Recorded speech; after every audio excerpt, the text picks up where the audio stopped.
Describing the Lyme experience to those who have not directly experienced it is challenging, even for our family members, our friends, our partners who have loved us and supported us from the beginning.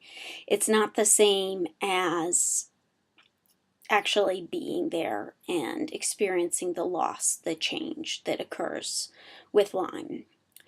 I'm going to do a series of short posts about my Lyme experience, and hopefully it will shed some insight.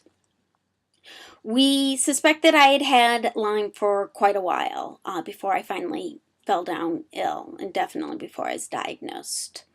In the fall of 2006, I was having memory issues, migraines, dizziness.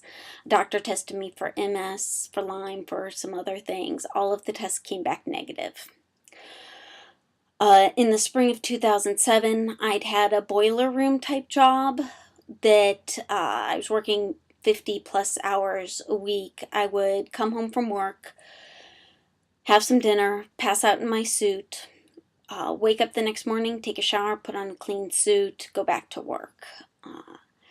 My husband was worried about me, but all my coworkers were saying they were experiencing the same thing. It turns out they were speaking in hyperbole, where I was speaking literally. Even going back as far as 2004, driving, I live out in the country, so I would have to pull over on the side of the road and take a nap because I was nodding off behind the wheel of the car. So I wonder if that was even perhaps Lyme related. I officially fell down ill on June 2nd of 2007 with flu-like symptoms, including a high fever and vomiting. From that point, it took over 2 months to diagnose me, and I ran a fever for 28 days straight. The story leading up to the diagnosis is, we can laugh at it now that we've got time and distance, but a few days after I had fallen down, started to have the flu-like symptoms, I was still going to work. I mean, this is how tough I was. I was still going to work. We were in DC for training.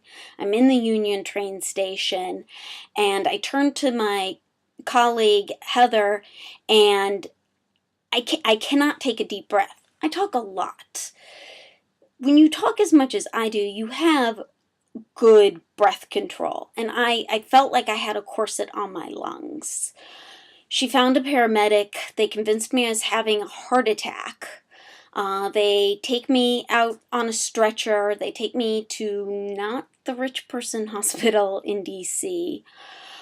They dusted off. They were so excited. I was the only person in the ER that had insurance, and so they dusted off all the fancy machinery. 7.5 hours later, they diagnosed me with a bladder infection. Yes, I couldn't breathe. I couldn't take a deep breath, and they diagnosed a bladder infection.